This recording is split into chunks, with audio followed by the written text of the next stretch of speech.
Փոքր ու միջին ձեռնարկատերերը չեն նահանջում, պահանջում են, որ կառավարությունը նահանջի ու վերադառնա հարկման նախկին մեթոդին։ Դեմ են շրջանառության հարկի կրկնակի բարձրացմանը, որ հունվարի 1-ից է ուժի մեջ մտել։ Կառավարությունը շրջանառության 5% հարկը դարձրել է 10%։ Ձեռնարկատեր Կարինե Գևորգյանի կարծիքով առաջին եռամսյակում հարկի ավելացում դժվար թե եղած լինի։ Ընդհակառակը կնվազի, քանի որ շատ անհատ ձեռներեցներ վախենալով այս վտանգից արդեն լքել են իրենց տաղավարները։ Ընդհանրապես կարող եմ հստակ ասել, որ ոչ մեկ չի գույքագրվել եւ պատրաստ չի եւ չի կարող, ոչ թե պատրաստ չի, այլ չեն կարող գույքագրել։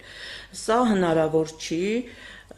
մանր ու միջին բիզնեսի համար, որովհետեւ մանր եւ միջին բիզնեսում աշխատող, բիզնեսով զբաղվող ձեռներեցները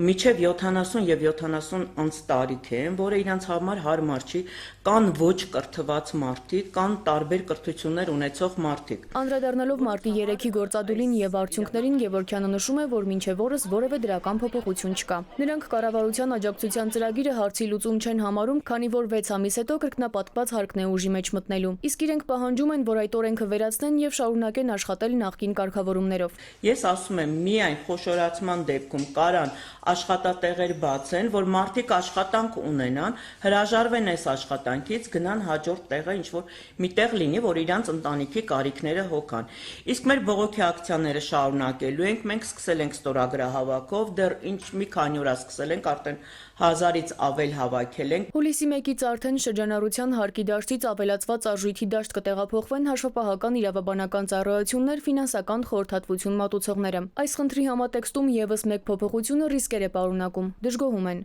Մի ձեռքով մենք տեսնում ենք, որ փոքր միջին բիզնեսի հաշվառումը բարդացվում է, եւ մյուս ձեռքով հաշվապահական ծառայությունների արժեքն է արդեն ավտոմատ կերպով բարձրանում։ Այսինքն այստեղ իրար հետ չի համընկնում դա։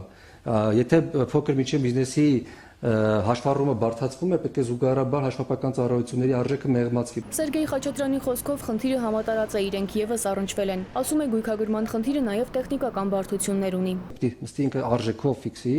այսինքն ընթացիկ աշխատանքը պետք է թողնի, ինքը չունի հավելել աշխատական եւ նստի սկսի գույքագրումներ կատարել։ Ասենք ավտոպայստամասերի խանութներ են, հա։ Եթե դու ուղարկում ես տվելը, դու ճշգրիտ հաշվառով արես։ Եվ դա դրանից իրեն ժամանակ է պահանջում։ Այսինքն դու պետք է կանգնացնես քո աշխատանքը եւ սկսես